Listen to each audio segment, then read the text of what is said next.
हमारा 17 दिसंबर को एग्जामिनेशन होने वाला है पीटी मेंस नहीं पीटी वाला।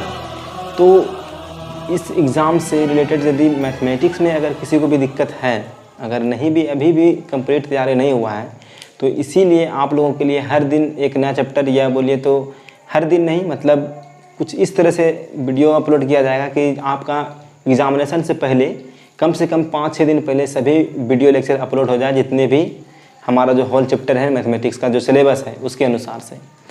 तो आज हम जो इस वीडियो में बात करेंगे, तो बोर्ड पे जो लिखा हुआ है पहले हम इसको समझाते हैं, उसके बाद 2-3 से मिनट लगेगा इसको समझाने में, उसके बाद हम अपना जो भी पढ़ाई का जो अपना है वीडियो शुरू करेंगे, ठीक है। तो चलिए बोर्ड पे ध्यान दीजिए आप लोग, जो भी छात्र जो सिमुलतला आवासीय विद्यालय के एग्जामिनेशन जो देने वाले हैं, सिमुलतला विद्यालय में जो जाना चाहते हैं, जो एग्ज़ाम देंगे, उसी के लिए ये सिर्फ वीडियो है।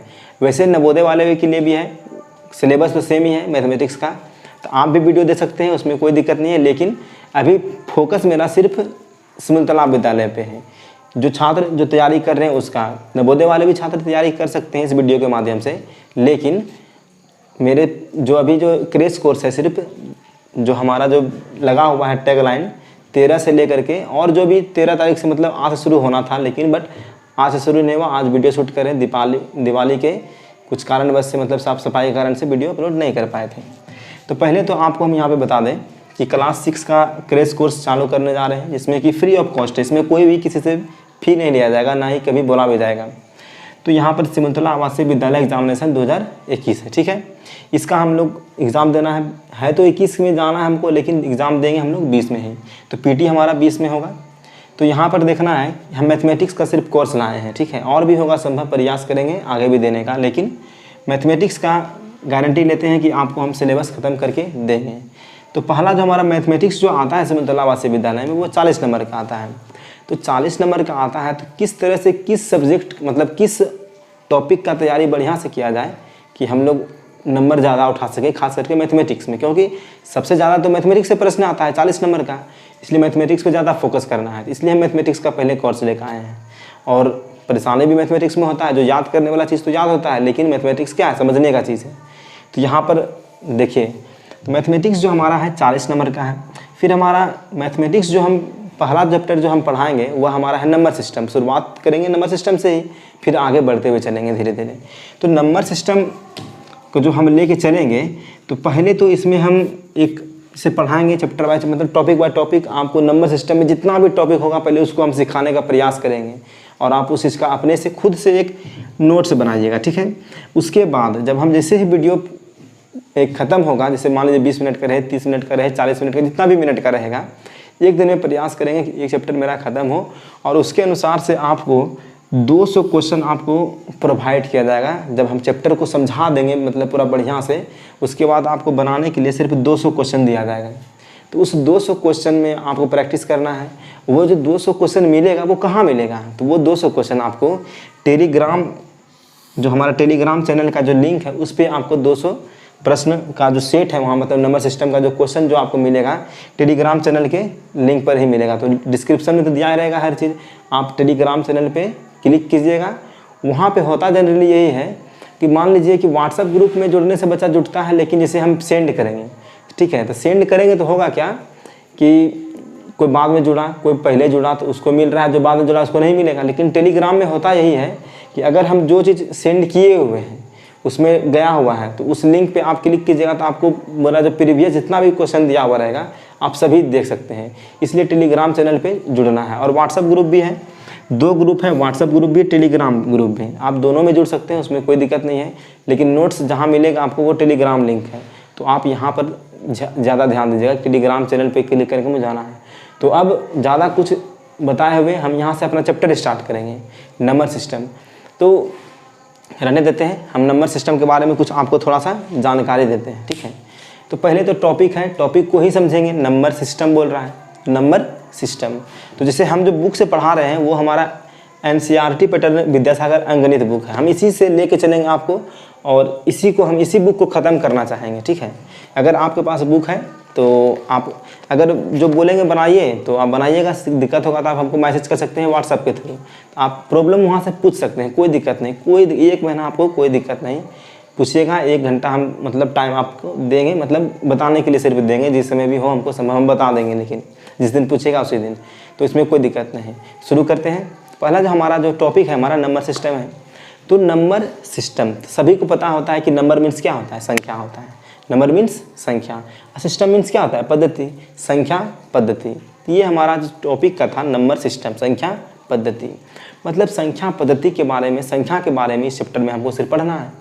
तो पहला जो पहले जो संख्या के बारे में पढ़ेंगे तो संख्या कहाँ से आता है, तो इसके बारे में जानेंगे संख्या आता कहाँ से है। तो इसके बारे में सोचिए संख्या कहाँ से आता है। तो पहले जो हमारा डिजिट होता है ना, डिजिट समझते हैं, अंक, तो अंक से ही मिलकर ना संख्या बनता है। जैसे देखिए अंक जो हमारा है वो कौन कौन सा है, अंक हमारा है 0, 1, 2, 3, 4, 5, 6, 7, 8, 9, बस 9 तक ही हमारा क्या है, अंक है।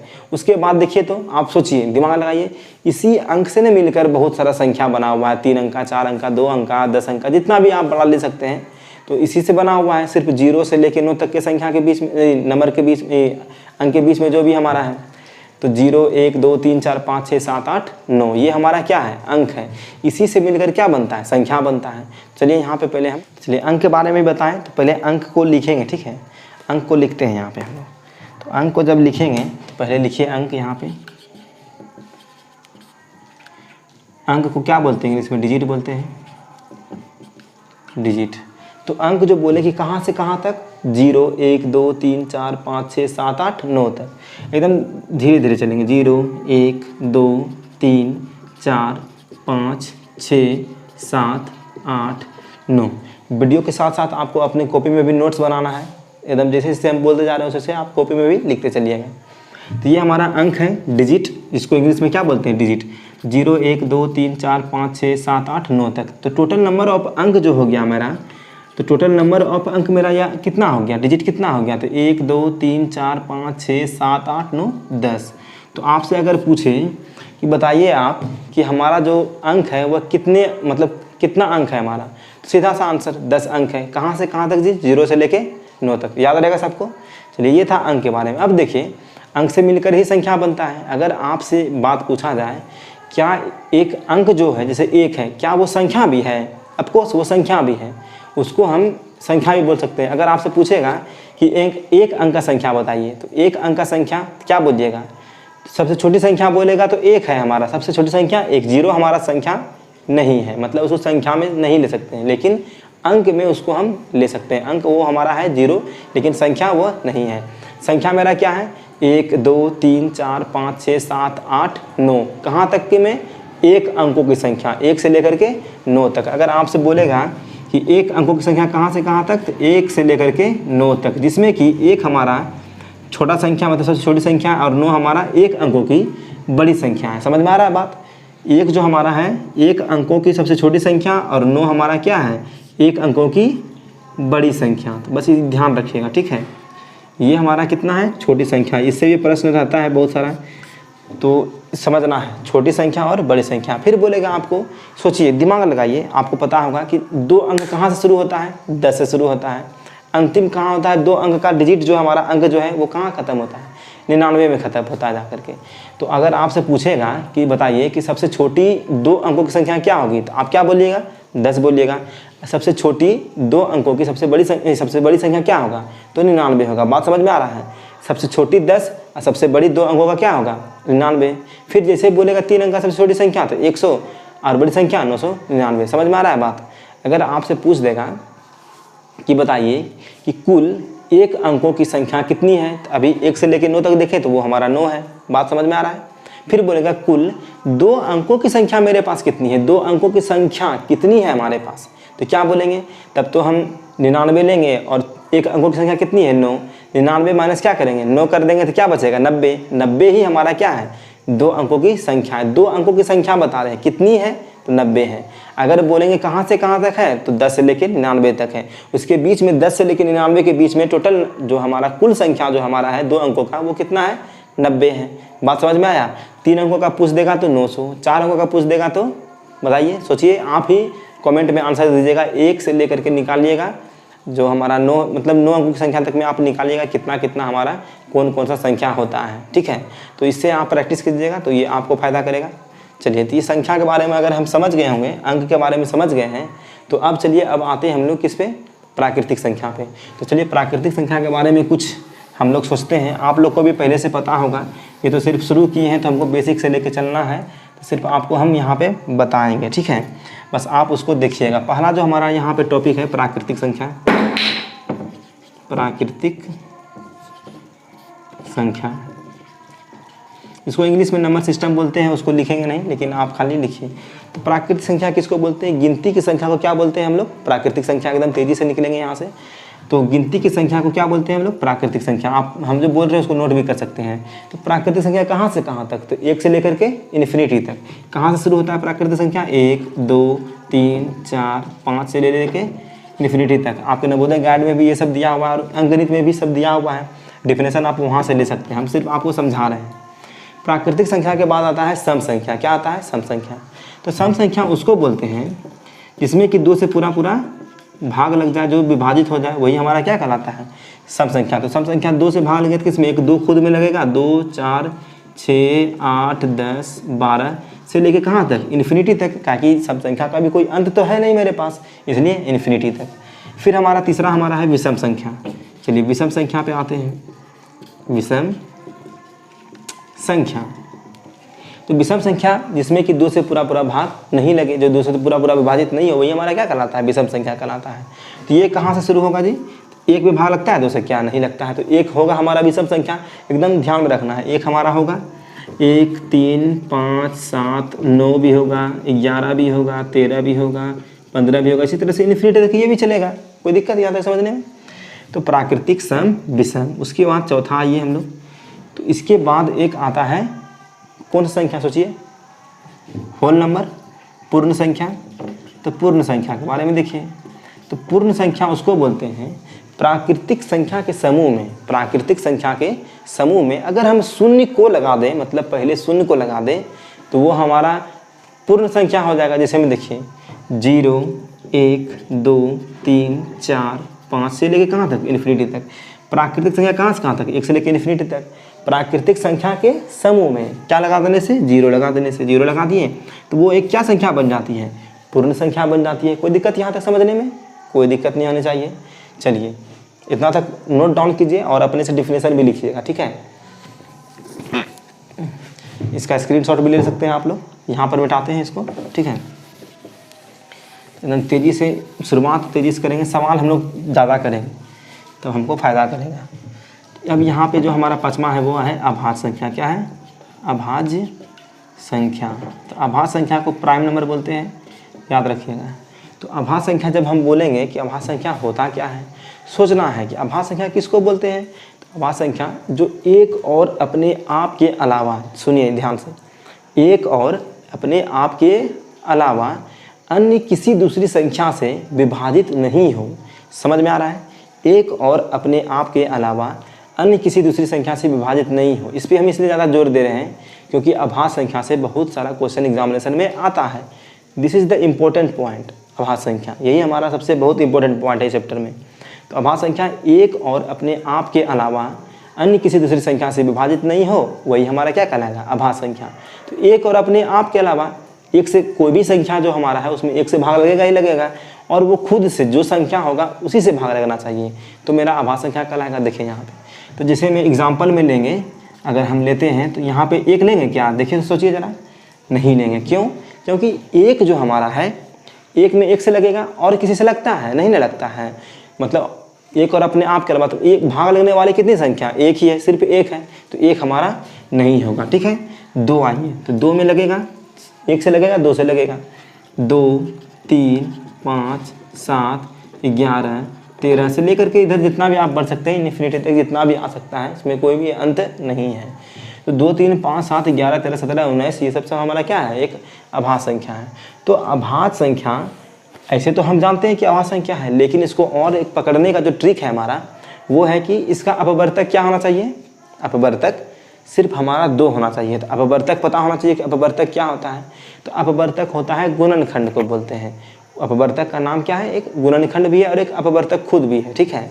तो अपवर्तक, जैसे जो संख्या हम लेंगे अपवर्तक उसको बोलेंगे। अपवर्तक समझिए क्या किसको बोलते हैं, जैसे में अपवर्तक उसको बोलते हैं जैसे कोई भी संख्या में जिस संख्या से भाग लगता है, किसी भी संख्या में जैसे हम ले लें और किस किस संख्या से उस संख्या में भाग लग रहा है, तो जिस जिस संख्या से जो भाग लगता है वही उस संख्या का क्या कहलाता है, अपवर्तक कहलाता है या गुणनखंड कहलाता है। जैसे में 4 है हमारा, 4 में देखिए किस किस से भाग लगता है, तो 1 से लगता है भाग, 2 से लगता है, एक खुद 4 से लगता है। तो इसका अपवर्तक कितना हो गया जी, 1 2 3 हो गया। क्या ये अभाज्य संख्या है 4? नहीं है, ये अभाज्य संख्या नहीं है, क्योंकि अभाज्य संख्या का अपवर्तक कितना होता है, मात्र 2 अपवर्तक होता है। तो ये बात ध्यान में रखिएगा कि अभाज्य संख्या का अपवर्तक कितना होता है, 2 होता है। जैसे में लीजिए 2 लीजिए, 1 लिए और 1 2 लिए, इसके अलावा कोई संख्या है क्या भाग लगने वाली? नहीं। इसका मतलब ये क्या है, हमारा अभाज्य संख्या। 3 ले लीजिए आप, 1 और 3 के अलावा लगता है किसी से? क्या नहीं लगता है, तो ये भी हमारा क्या है, अभाज्य संख्या। क्या हम बोलेंगे 6 हमारा अभाज्य संख्या है क्या? सोचिए, तुरंत देखना है कि चेक करना है कि अपवर्तक इसका 2 से ज़्यादा तो नहीं है, तो इसका अपवर्तक हाँ 2 से ज़्यादा। कैसे? 1 2 3 और एक खुद 6 है, मतलब 4 इसका अपवर्तक निकल गया, तो ये अभाज्य संख्या नहीं है। समझ में आया बात अभाज्य संख्या के बारे में? चलिए आगे बढ़ते हैं, बहुत मज़ा आएगा पढ़ने में। अभाज्य संख्या के बाद आता है क्या, भाज्य संख्या। चलिए भाज्य संख्या देखिए, यहाँ पे भाज्य संख्या किसको बोलते हैं? अभी अभाज्य संख्या हम समझ गए हैं, तो भाज्य संख्या भी समझ जाएंगे, क्या दिक्कत है? जब अभाज्य संख्या अभी तक समझ गए हैं तो भाज्य संख्या भी समझना है ना। तो भाज्य संख्या किसको बोलते हैं? भाज्य संख्या उसको बोलते हैं कि एक और अपने आप के अलावा, एक और अपने आप के अलावा अन्य किसी दूसरी संख्या से भी विभाजित हो जाए। जैसे मान लीजिए 4 है, ठीक है, तो 1 से भाग लगा, 2 से भी भाग लगा और 4 से भी भाग लगा, तो इसका अपवर्तक 2 से अधिक हो जाए, वही हमारा क्या कहलाएगा, भाज्य संख्या। समझ में आ गया बात? इसका अपवर्तक 2 से अधिक हो जाए वही हमारा क्या कहलाएगा, भाज्य संख्या। इसी तरह से मतलब डिफिनेशन तो 2-3 तरह से कुछ भी बोल सकते हैं, अगर हम चीज़ों को समझे हुए हैं तो डिफिनेशन खुद से भी बना सकते हैं। तभी बताएं कि अभाज्य संख्या किसको बोल सकते हैं, ये भाज्य संख्या किसको बोल सकते हैं? एक और अपने आप के अलावा अन्य दूसरी संख्या से भी विभाजित हो तो वो हमारा भाज्य संख्या कहलाता है। समझने में कोई दिक्कत? जैसे एग्जाम्पल लिखिए यहाँ पे इसका, तो 2 होगा क्या? नहीं होगा। 3 होगा क्या? नहीं होगा। 1 तो खुद नहीं होगा, तो यहाँ से 4 6 8 और भी आप अपने मन से इन्फिनिटी तक कुछ भी ले सकते हैं, आप लिख सकते हैं अब भाज्य संख्या, इसमें कोई दिक्कत नहीं है। भाज्य संख्या हो गया हमारा। चलिए अब उसके बाद आते हैं हम लोग, एक जो टॉपिक हमारा है संयोगी विलोम, और पहले संयोगी विलोम के बारे में पढ़ते हैं, ठीक है। संयोगी विलोम, संयोगी विलोम देखिए, ये जो अभी बता रहे हैं ये भी इम्पोर्टेंट है हमारा, संयोगी विलोम और गुणात्मक विलोम, ये 2 टॉपिक बहुत ही इंपॉर्टेंट है। इसे क्वेश्चन आता है इन्वर्स में लिखने के लिए, जो भी लिखने के लिए। संयोगी विलोम, तो संयोगी विलोम बोलेंगे किसको, समझना है। तो जिस 2 संख्या का, जैसे मान लीजिए कोई भी संख्या हम लेते हैं, ठीक है, जैसे संख्या मेरे पास 5/4 है, संयोगी विलोम बोला है। विलोम, संयोगी, योग, योग मतलब क्या होता है, जोड़। मतलब हम इस संख्या में, जैसे 5/4 हम एक संख्या लिए, तो इस संख्या में ऐसा हम क्या जोड़ दें, ऐसा हम क्या जोड़ दें जो कि 0 पुरना चाहिए, जो कि 0 पुर जाना चाहिए। मान लीजिए इसमें क्या जोड़ेंगे जो कि यहाँ पर 0 पुरना चाहिए। सोचिए कि यदि हम इसको x यहाँ पे धरें तो ये चला जाएगा बराबर के इस पार, और हम जानते हैं कि बराबर के इस पार ये हमारा प्लस में है, साइन छिपा हुआ है प्लस का। जैसे ही बराबर के उस पार में जाएगा तो क्या हो जाएगा, माइनस हो जाएगा। तो x बराबर आपको क्या मिलेगा, 5/4, लेकिन ये हमारा माइनस में रहेगा। तो इसका मतलब यही हुआ कि अगर हम 5/4 में जोड़ दें क्या चीज़, -5/4, देखिए तो -5/4 जोड़ दें, जब आगे हल करेंगे तो प्लस माइनस माइनस, तो 5/4 -5/4, तो यही हमारा हो गया। तो 5/4 का संयोगी विलोम क्या हो गया, -5/4। कोई दिक्कत? यहाँ पर संयोगी विलोम में एकदम स्पष्ट रखिए, बोलेगा कि -5 का संयोगी विलोम क्या होगा, तो -5 का संयोगी विलोम 5, क्योंकि -5 में जोड़ेंगे 5 तो 0 हमको पुरना चाहिए, 0 तो मेरा पुर रहा है। जैसे देखिए -5 + 5, तो माइनस प्लस कैंसिल, 0 0, तो ये हमारा 0 पुरता है, नहीं पुरता है, पुरता है। तो यही हमारा संयोगी विलोम है। इसी तरह से गुणात्मक विलोम, तो गुणात्मक विलोम में क्या कहता है कि जिन दो संख्या का गुणनफल कितना होना चाहिए, 1 होना चाहिए। यहाँ पे था कि जिन दो संख्या का योगफल कितना होना चाहिए, 0 होना चाहिए। तो ये हमारा है। तो ये था संयोगी विलोम और गुणात्मक विलोम। अब देख लेते हैं। तो जल्दी जल्दी इसलिए चल रहे हैं कि ये सब चीज़ जो खाली रिवीजन के लिए आपको, आप पहले से भी पढ़े होंगे ये सब चीज़, सिर्फ रिवीजन कर रहे हैं, हमको बस ज़्यादा सवाल करना है। तो गुणात्मक विलोम पे आते हैं। गुणात्मक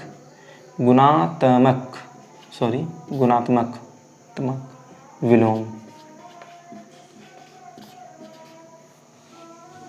तो गुणात्मक विलोम किसको बोलेंगे, जिन दो संख्या का गुणनफल क्या होना चाहिए, 1 होना चाहिए। जैसे 5/4 में हम किस संख्या से गुणा कर दें कि वो हमारा 1 पुरना चाहिए। क्या पुरना चाहिए, 1 पुरना चाहिए।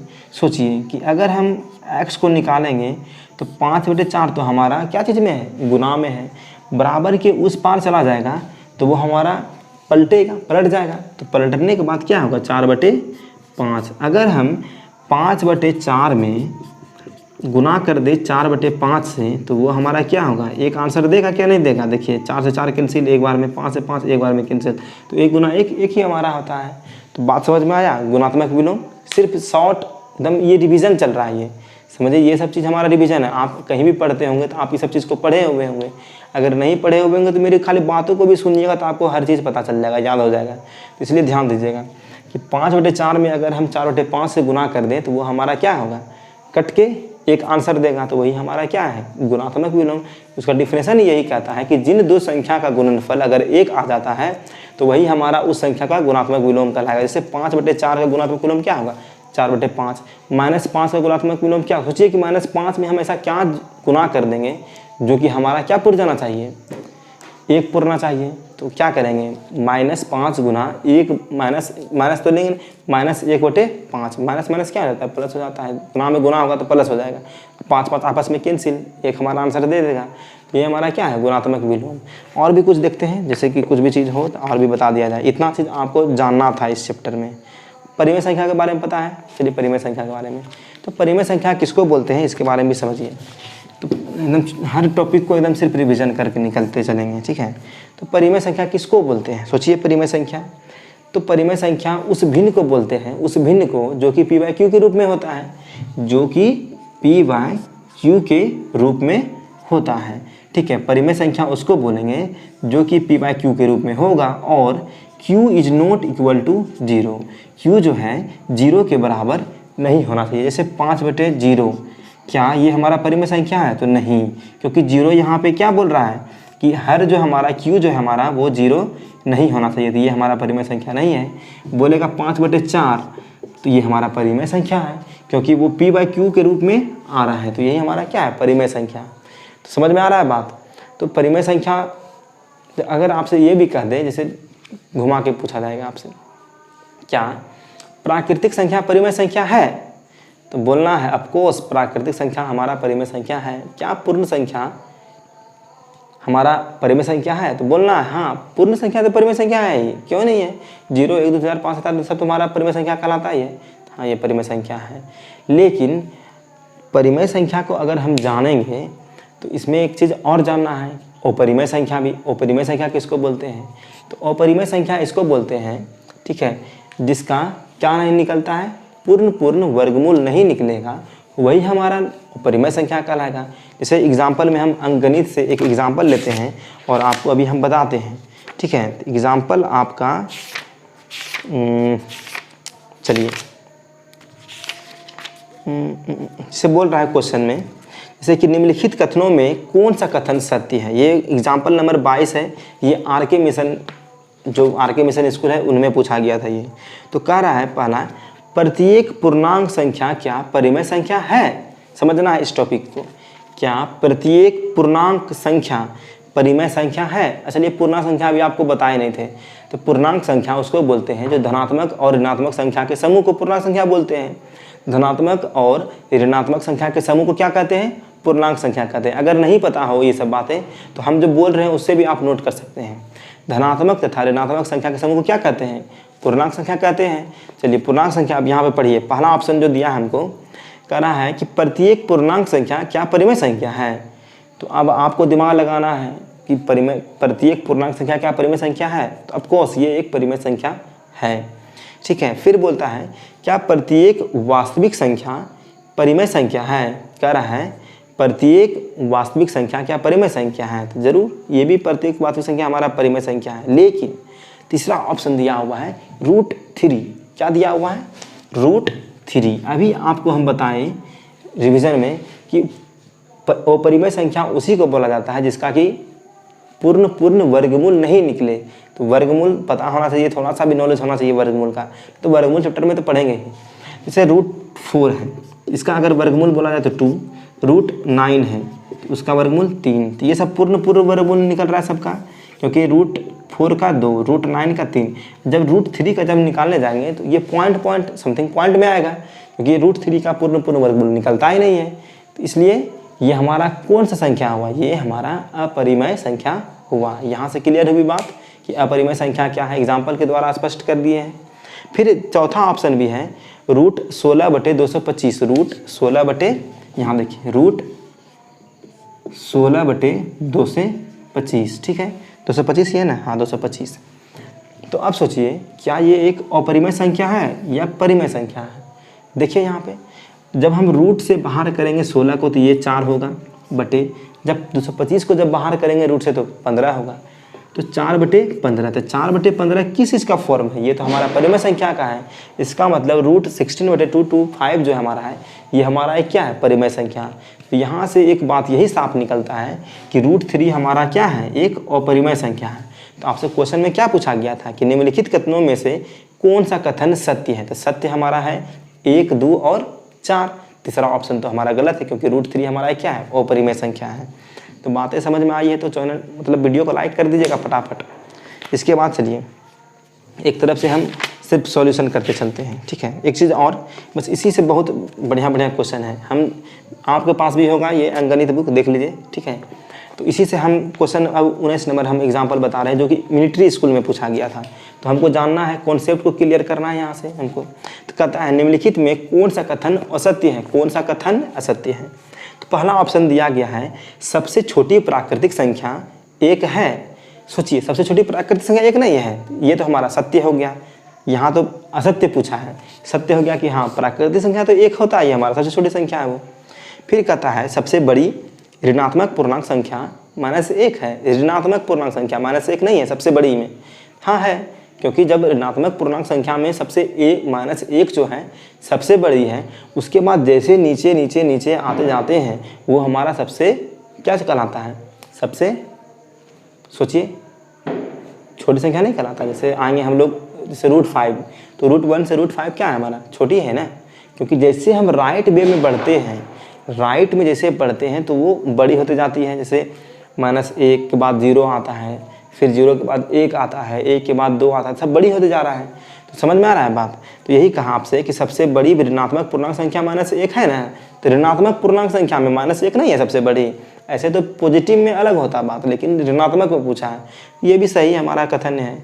क्या पाई एक परिमेय संख्या है, आपसे पूछा कि पाई एक परिमेय संख्या है, तो पाई का वैल्यू आपको पता होना चाहिए कि 3 पॉइंट कुछ समथिंग होता है, ठीक है। तो वो हमारा पाई जो नहीं, सॉरी ऐसे नहीं समझना है, वैल्यू के वे से हमको नहीं समझना है कि ये हमारा एक परिमेय, क्या ये कन्फ्यूज हो जाइएगा आपकी वैल्यू पे हम पुट करेंगे तो पता चला कि जैसे पाई का वैल्यू 22/7 भी होता है, तो 22/7 हमारा एक क्या है परिमेय संख्या, भिन्न के रूप में है 22/7 p/q के रूप में है। तो ये हमारा कौन सा संख्या है, एक परिमेय संख्या है 22/7। लेकिन पाई का वैल्यू अगर कोई भी चीज़ का मतलब कोई भी चीज़ डाटा दिया, मतलब डाटा नहीं मतलब कुछ भी चीज़ दिया रहे, जैसे x y z पाता जो भी दिया रहे, तो मतलब कहेगा कि ये एक अपरिमेय संख्या है। तो अपरिमेय संख्या है, क्या पूछेगा ये परिमेय संख्या है, तब बोलना है नहीं ये परिमेय संख्या नहीं है, ये एक अपरिमेय संख्या है। तो पाई हमेशा याद रखिएगा कि अगर एग्जामिनेशन के पॉइंट से बहुत इंपॉर्टेंट क्वेश्चन है ये, पाई एक परिमेय संख्या है, क्या कहना है नहीं ये एक कौन सा संख्या है, ओ परिमेय संख्या। ध्यान में एकदम बात करके एकदम माइंड में रख लीजिएगा इस चीज़ को। तो यहाँ से यही पता चलता है इस 4 ऑप्शन के अनुसार से हमारा जो ऑप्शन नंबर 3 है ये हमारा क्या है गलत ऑप्शन है। चलिए एक और क्वेश्चन हम डिस्कस करते हैं। यहाँ पे कहता है कि निम्नलिखित में कौन सा कथन सत्य है, कौन सा कथन सत्य है। तो किसी परिमेय संख्या का दशमलव फैलाव रुक जाता है, किसी परिमेय संख्या का दशमलव फैलाव रुक जाता है, सत्य पूछा है, ठीक है। तो ऐसा हो ही नहीं सकता है, ये तो हमारा गलत ऑप्शन है, मतलब गलत है। किसी परिमेय संख्या का दशमलव फैलाव रुकेगा क्या? नहीं रुकेगा। अगर दशमलव में कोई भी जैसे परिमेय संख्या हम लेंगे, लेते भाग देते रहेंगे वो चलते रहता है, ठीक है, समझ में आया बात। फिर किसी परिमेय संख्या का दशमलव फैलाव नहीं रुकता है, कहता है किसी परिमेय संख्या का दशमलव फैलाव नहीं रुकता है, नहीं। परिमेय संख्या, ये भी ऑप्शन हमारा क्या है, एक गलत ऑप्शन है। क्यों? क्योंकि कोई परिमेय संख्या ऐसा भी मिल जाता है कि जो 3 अंक के बाद वो कट जाता है, ठीक है। तो ये हमारा, तो ये भी ऑप्शन गलत है, ऊपर वाला भी ऑप्शन गलत है। समझना है बात को, दोनों क्या कर रहा है, एक था कि फैलाव रुक जाता है, एक था फैलाव नहीं रुकता है। दोनों बात क्या है, दोनों बात गलत है यहाँ पे। क्योंकि किसी एग्जाम्पल में ऐसा होता है कि फैलाव होते रहता है, मतलब आगे भाग जब देते रहेंगे देते रह जाना पड़ेगा। और किसी परिमेय संख्या में ऐसा भी होता है कि 3-4 अंक के बाद पूरी वो डिवाइड हो जाती है, कट जाती है, खत्म हो जाती है। तो थोड़ा ऐसा है, तो दोनों बात कहती है परिमेय संख्या, ठीक है। तो यह बात ध्यान रखिएगा। फिर कहता है कि किसी अपरिमेय संख्या का दशमलव फैलाव नहीं रुक, मतलब किसी अपरिमेय संख्या का दशमलव फैलाव रुक जाता है, किसी दशमलव संख्या का दशमलव फैलाव रुक जाता है, तो रुकना बोला, तो ये भी ऑप्शन गलत है।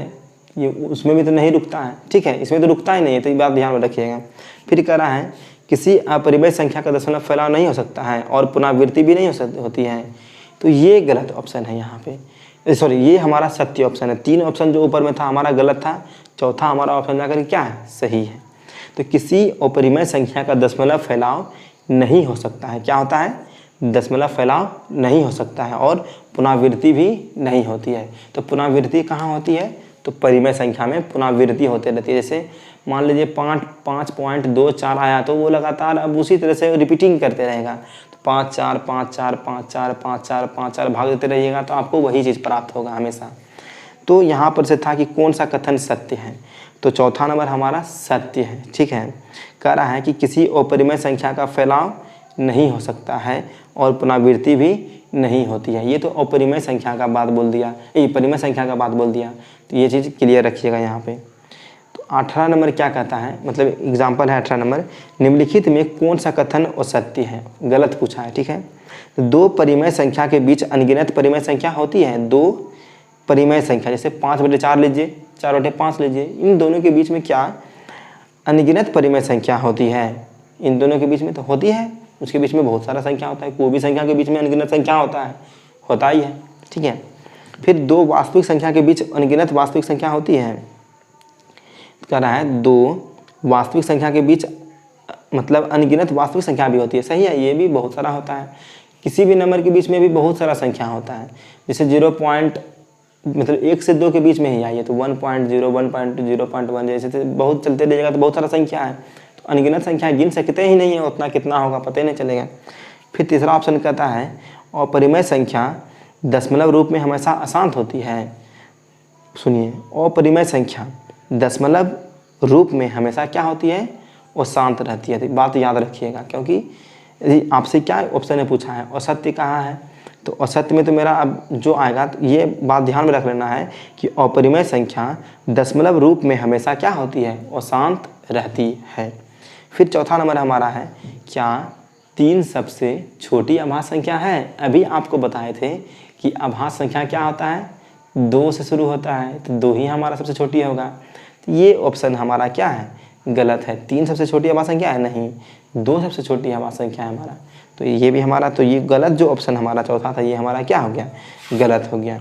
चलिए अब आपको हम थोड़ा सा कुछ क्वेश्चन दें, या डिविजिबिलिटी रूल आपको पता है सभी को, मतलब भाज्यता का नियम अगर सबको पता है, विभाज्यता नियम, तो अगर नहीं पता है तो आपको पता होना चाहिए सब चीज़, क्योंकि एग्जामिनेशन के पॉइंट्स बहुत इंपॉर्टेंट है, ठीक है।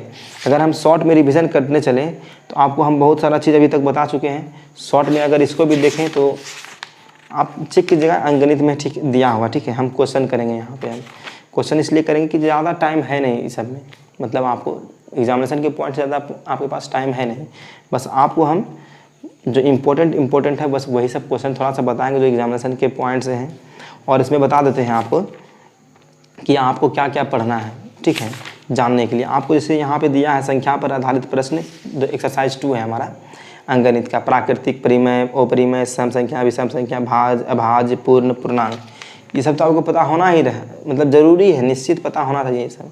उसके बाद भाषा का नियम में 11 तक आपको पता होना चाहिए कि हमारा भाषा का नियम, या 12 तक जो भी है हमारा पता होना चाहिए भाषा का नियम। उससे सवाल जो है ना बहुत ही शॉर्ट में बनता है, एकदम सेकेंडों में भाषा का नियम पता रहता है। तो उसके बाद एक और हमारा है, इन्हें याद रखें में आइएगा आप, तो लगातार n तक की प्राकृतिक संख्या का योग n × n+1/2, ये सब चीज़ आपको याद करके रखना है एग्जामिनेशन के पॉइंट पे, क्योंकि सवाल ऐसा बहुत आता है। ठीक है, जैसे आपसे यहाँ पर मिटाते हैं पहले हम, आपको स्थानीय मान निकालने आता है क्या नहीं आता है?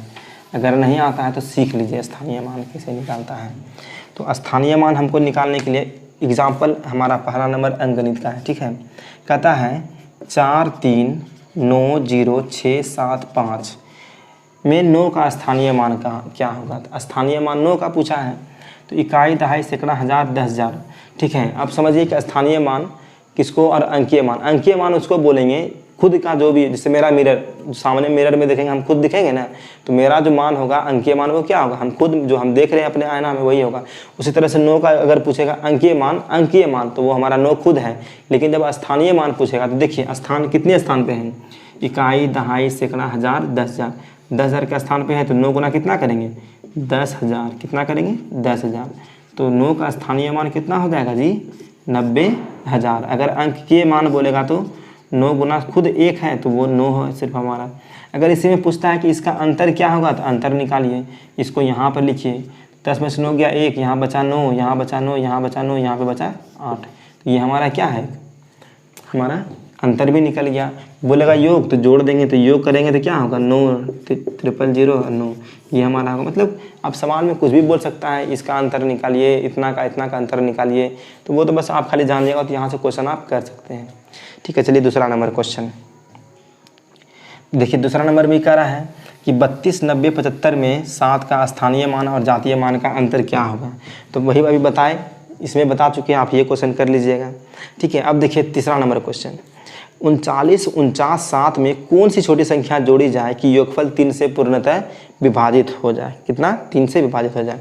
क्वेश्चन देखिए तीसरा नंबर, एकदम देखिए कितना सेकंड में बनता है। 39, 4, 9, 7 में कौन सी छोटी संख्या जोड़ी जाए कि योगफल 3 से पूर्णतः विभाजित हो जाए? जो इसका योगफल जो होगा वो 3 से पूर्णतः विभाजित हो जाएगा। तो 3 का विभाषा नियम यही कहता है कि जो भी संख्या दिया रहता है उसके अंकों का योग अगर 3 से विभाजित हो रही है तो इसका मतलब ये भी संख्या 3 से विभाजित होगी। तो चलिए, तो इतना में भाग दे के चेक नहीं करेंगे कि ये हो रहा है कि नहीं हो रहा, बस इसको जोड़ेंगे, इसको फटाफट। अंकों का योग 3 + 9 + 4 + 9 + 7। ठीक है, 9 7 16 4 20, 9 29 9 3 32, 32 हुआ। 3 से भाग लगता है क्या 32 में? नहीं लगता है। तो ऐसा और इसमें क्या जोड़ दें कि हमको 3 से डिवाइड हो जाना चाहिए। तो 32 1 33 होता है, मतलब इसमें एक और जोड़ दें तो ये 3 से विभाजित हो जाएगा 11 बार में। ठीक है, तो यहाँ पे जो सबसे छोटी संख्या हुआ वो क्या हुआ? हमारा 1 आंसर हुआ। अगर सबसे छोटी संख्या 1 को अगर हम जोड़ दें तो इसका मतलब ये भी संख्या हमारा क्या होगा? 3 से विभाजित हो जाएगा। तो यही वो विभाषा नियम से इसे सवाल करेंगे हम लोग। चलिए आगे देखते हैं, 9 का देखते हैं विभाषा नियम। 3 और 9 का तो बहुत इंपॉर्टेंट है, ये याद रखिएगा आप लोग, और भी इम्पोर्टेंट है।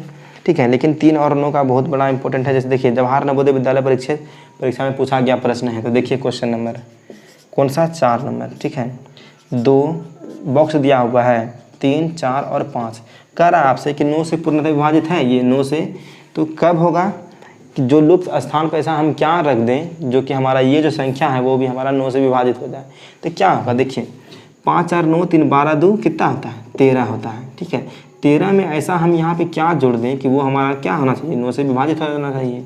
तो 9, तो यहाँ देखिए, तो 13 प्लस सबसे छोटी संख्या 13 के बाद 14 15 16 17 18, तो 9 के बाद 2 नहीं 18 ना, तो 18 तक पहुँचने के लिए कितना संख्या चाहिए? 5 संख्या चाहिए। 13 + 5 18, 9 से 2 बार में, तो ये हमारा जो सबसे छोटी संख्या होगा वो कितना होगा? यहाँ पे 5 होगा। समझ में आ रहा है बात? अगर नहीं आया तो आप पूछ सकते हैं व्हाट्सएप के थ्रू कि सर ये टॉपिक हमको समझाइए, तो हम अगले जो वीडियो बनाएंगे तो आप हमको वहाँ पे बोलिएगा, तो हम उस वीडियो में उस चीज़ को हम बोलेंगे। ठीक है, खाली दिक्कत हम सिर्फ ये सोच के आपको हम सिर्फ बता रहे हैं कि आप पहले पढ़े हुए हैं कुछ या नहीं, तो आप हमको बोलिएगा सर एकदम और डिटेल से पढ़ाइए, डिटेल से पढ़ाएंगे। ऐसे हम सिर्फ अभी शॉर्ट रिवीजन कर रहे हैं, बस खाली पहला एक्सरसाइज जो हम रिवीजन में लेके चलेंगे। उसके बाद दूसरा चैप्टर से हम बढ़िया से पढ़ाएंगे। ज़्यादा इंपॉर्टेंट आगे है जा करके लाभ हानि वगैरह, प्रतिशत वगैरह, साधारण ब्याज वगैरह, ये सब चीज़ हम बहुत बढ़िया से पढ़ाएंगे।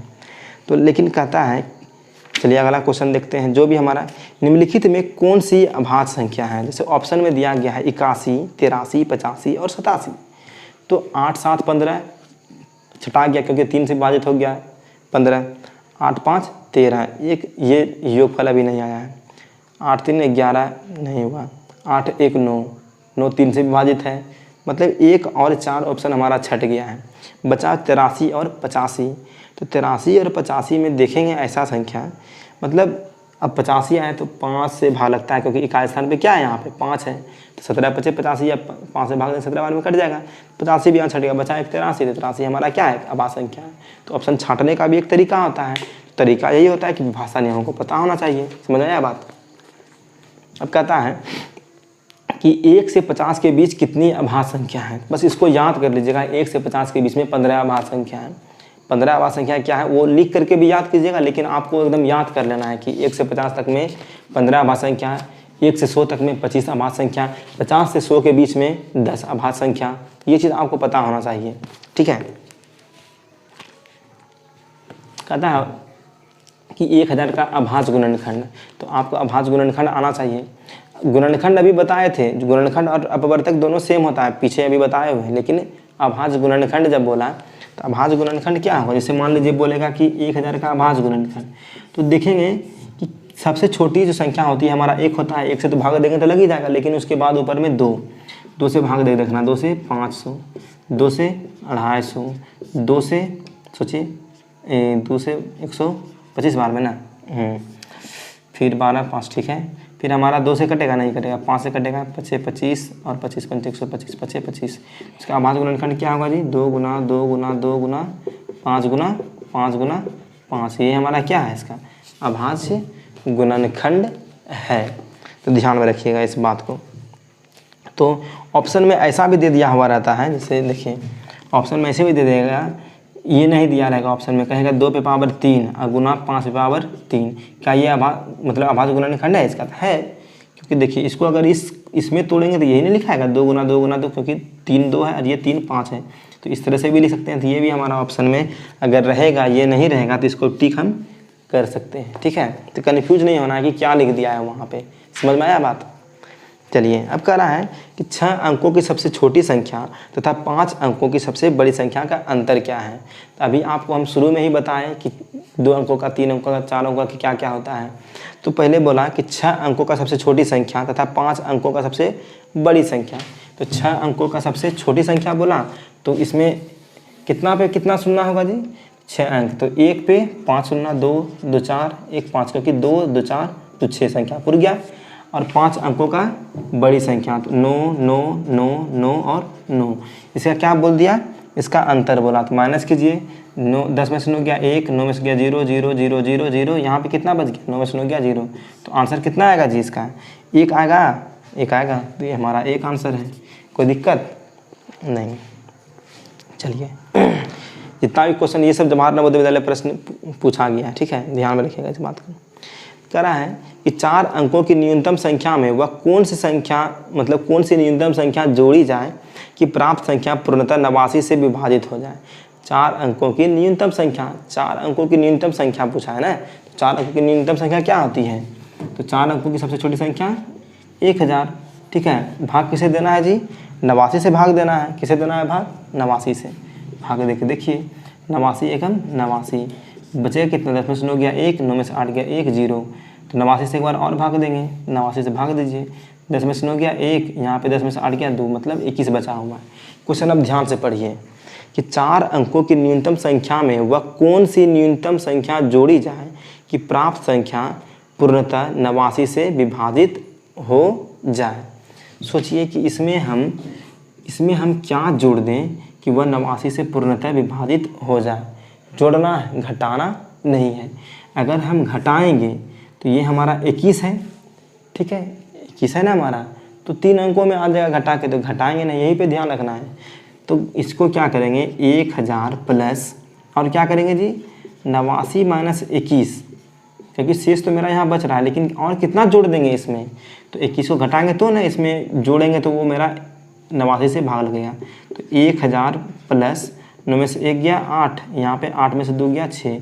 अगर हम 68 और जोड़ दें तो हमारा 89 से वह भाग लग जाएगा। तो 1000 कितना हो जाएगा जी, ये हमारा 68 होगा कुल, लेकिन नंबर संख्या जो हमारा वो आंसर जो होगा वो हमारा कितना होगा 68। देखिए 68 में अगर हम इसको जोड़ दें तो 8 1 9 6 2 8, 89 एक हम फिर से 89 कट जाता, तो इसलिए 68 जोड़ेंगे तभी ना वो कटेगा संख्या, तो ध्यान रखिएगा इस बात को।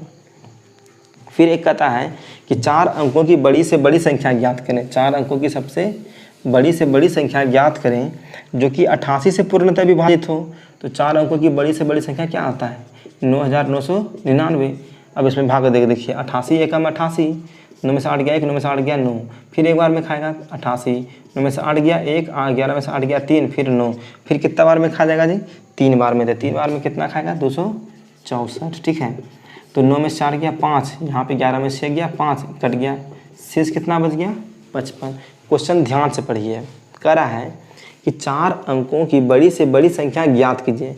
हमको तो 4 अंक की संख्या होनी चाहिए, वो भी बड़ी से बड़ी संख्या होना चाहिए। सोचिए कि 4 अंक में अगर 999 है मेरा, अगर उसमें एक भी जोड़ेंगे तो वह संख्या कितना अंक का हो जाएगा, 5 अंक का होगा क्या नहीं, ध्यान दीजिए। अगर 4 अंक में अगर हम एक और इसमें प्लस कर दें, जोड़ दें, तो ये हो जाएगा 9 1 10, 9 1 10, 9 1 10, 9 1 10। तो ये हमारा तो 99,000 तो है, ये हमारा कितना हो जाएगा, इकाई, दहाई, सैकड़ा, हज़ार, 10,000 हो गया जी। तो सही जा रहे हैं ना, हाँ ठीक है, ये 9,999 है तो वो 10,000 है, ठीक है ना, ठीक है। तो इसमें 4 अंक की संख्या रखना, वो 5 अंक की संख्या होगी ना, 1 2 3 4 5। तो इसमें ऐसा हम क्या कर दें, तो क्या करेंगे जी, जो कि अगर हम 55 अगर मेरा इसमें नहीं बचता तो इसका मतलब ये पूरा डिवाइड हुआ रहता, भाग लगा हुआ रहता 88 से। तो इसी 55 को हम यहाँ से क्या करेंगे, गायबे कर देना है हमको। तो 9 9 9 9 माइनस कितना करेंगे, 55 करेंगे ना जी। 9 में से 5 गया 4, 9 में से 5 गया 4, 9 9।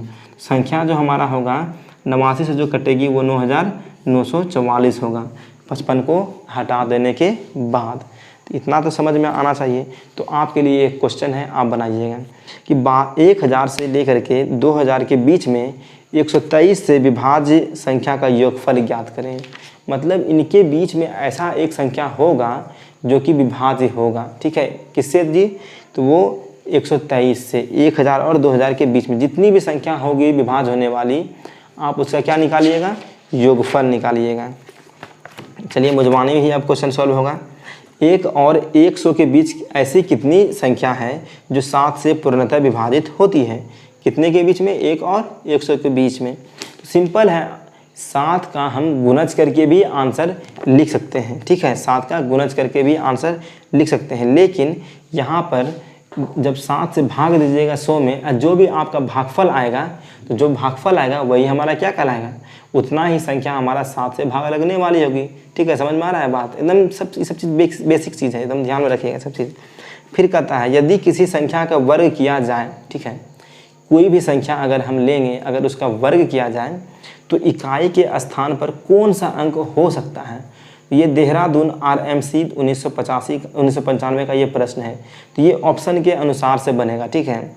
यदि किसी संख्या का वर्ग किया जाए तो इकाई के स्थान पर कौन सा अंक हो सकता है। तो ऑप्शन दिया है 7 8 3 5। अगर हम 1 का जब हम स्क्वायर करते हैं तो 1 आता है, 2 का स्क्वायर करते हैं तो 4 आता है। ध्यान दीजिएगा यहाँ पे शुरू से, 1 का स्क्वायर करते हैं तो 1 आता है, 2 का स्क्वायर करते हैं तो क्या आता है, 4 आता है, 3 का स्क्वायर करते हैं तो 9 आता है, 4 का स्क्वायर करते हैं तो 16 आता है, तो इकाई स्थान पे 6 आता है, 5 का स्क्वायर करते हैं तो 25 आता है, तो इकाई का स्थान पे क्या आता है, 5 आता है।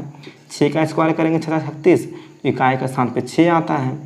7 का स्क्वायर करेंगे 49, इकाई का स्थान पे 9 आता है। 8 का स्क्वायर करेंगे 64, इकाई का स्थान पे 4 आता है। और 9 का स्क्वायर करेंगे तो 9 81, इकाई का स्थान पर 1 आता है। तो यहाँ पर से क्या मिला, 1 4 9 6 5, वही 1 आ रहा है, 4 आ रहा है, 9 आ रहा है, 6 आ रहा है और 5 आ रहा है। और कोई आ रहा है क्या, नहीं।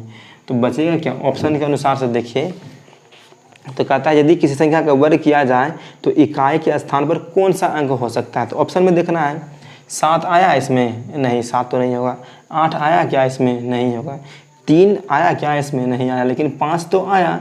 अगर हम वर्ग करेंगे तो 5 जरूर मेरा एक किसी न किसी संख्या में आएगा ही आएगा। लेकिन जो ऑप्शन में 7, 8, 3 था, अगर किसी का स्क्वायर करते हैं तो ये तीनों ऑप्शन मिलता है? कभी आता है? नहीं आता है। तो ये नहीं होगा मेरा, सिंपल सा बात है। चलिए, कहता है 0, 3, 4, 7, 9 और 5 अंकों से बनने वाली 6 अंकों की बड़ी से बड़ी संख्या तथा छोटी संख्या का अंतर। यहाँ पे जो है ना एकदम बहुत ही इम्पोर्टेंट चीज़ है।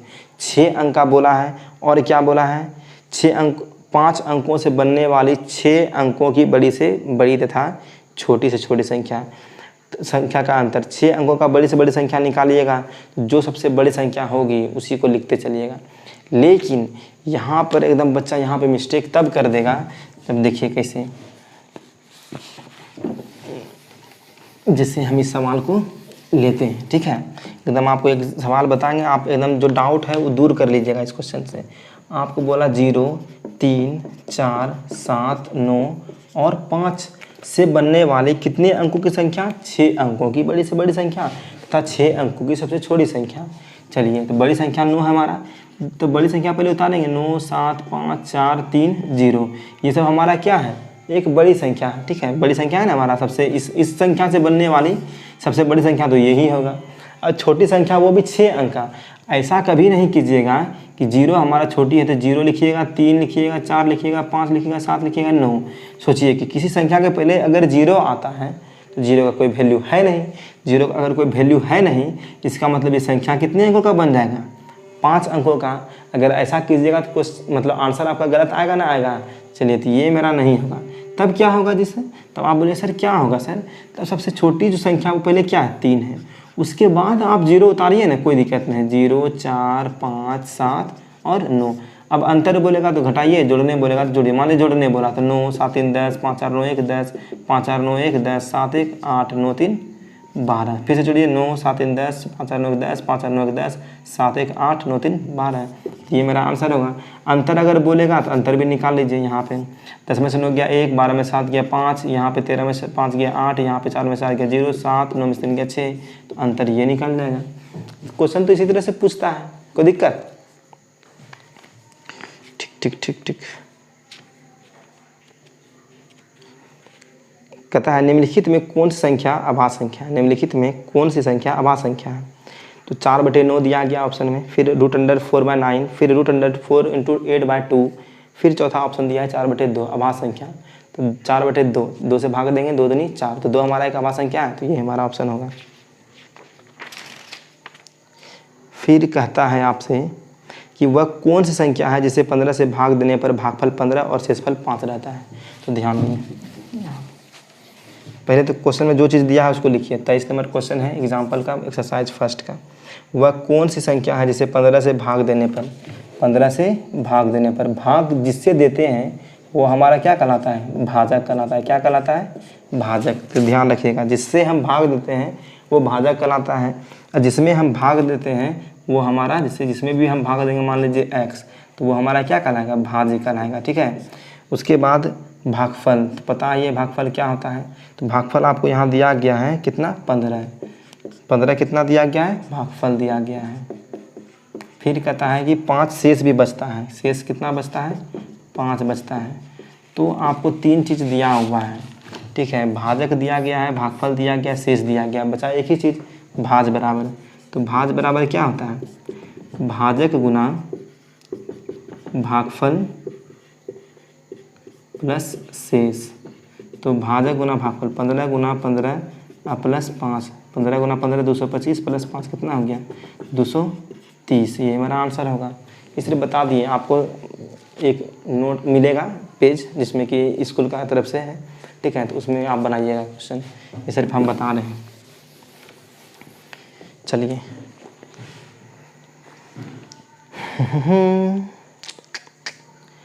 फिर संख्या इतना का निकटतम 1000 तक सन्निकटन। तो ये सब आपको आना चाहिए, सन्निकटन चैप्टर में पढ़ेंगे, अभी इसको छोड़िए। ठीक है, अगर देखते हैं तो बना लीजिए। निकटतम 1000 में बोला है, तो देखिए इकाई, दहाई, सैकड़ा, हज़ार, हज़ार में 97 मतलब 9000 है, तो 9000 किसके नज़दीक? 10,000 के। तो जैसे 10,000 होगा वो तो 10,000 एक इस पर बढ़ेगा तो 3000, इसका आंसर हो जाएगा 30,000। ठीक है, फिर कहता है 24, 25 एवं 29 में किसी अपवर्तकों की संख्या अधिक है, किसकी सबसे अधिक है। तो अपवर्तक निकालिएगा, जिसका अधिक होगा लिखिएगा। ये नेत्राट एग्जाम में पूछा गया था। संख्या पद्धति में 4 अंकों की कुल कितनी संख्या है। अभी आपको शुरू में ही बताए थे, देखिए क्वेश्चन आता है ऐसे, क्या नहीं आता आया। फिर 1 से 20 तक की प्राकृतिक संख्या का योग क्या है, तो ये भी अपना निकालना है। n × n + 1 प्राकृतिक संख्या n × n + 1 सूत्र याद है। n हमारा कितना है 20 है, 20 × 20 + 1 तो 20 × 21 बटे कितना 2 दही का मतलब 210 आंसर होगा इसका। 1 से लेकर 20 तक की सभी सम संख्या का योगफल। तो आप फार्मूला याद रखिएगा, आपसे बन जाएगा सब क्वेश्चन, ठीक है। इसलिए आज के वीडियो लेक्चर में इतना ही। आप फिर कल इसी चीज़ का और आपको थोड़ा सा एक स्टेप और बढ़ा करके बताया जाएगा और बढ़िया क्वेश्चन भी कराया जाएगा। उसके बाद चैप्टर समाप्त, आज और एक दिन और, बस 2 दिन में ये चैप्टर समाप्त। इसी तरह से सब चैप्टर धीरे धीरे आगे कंटिन्यू करते रहेंगे। तो अभी तक जो भी हमारे चैनल को सब्सक्राइब नहीं किया, सब्सक्राइब कर लीजिएगा, समुद्रला विद्यालय का जो आपको करेस कोर्स करना है, ठीक है। चलिए, और शेयर भी करना है दोस्तों को जो और भी पढ़ सकता है। और टेलीग्राम पे आपको नोट्स मिलेगा, तो टेलीग्राम लिंक कहाँ रहेगा, डिस्क्रिप्शन में एक बार चेक कीजिएगा, वहाँ पे मिलेगा, वहाँ पे क्लिक कीजिएगा, आ जाइएगा, वहाँ पे नोट्स मिलेगा आपको। इसका नोट्स क्या जो पढ़ाएं यहाँ से बनाइएगा नोट्स।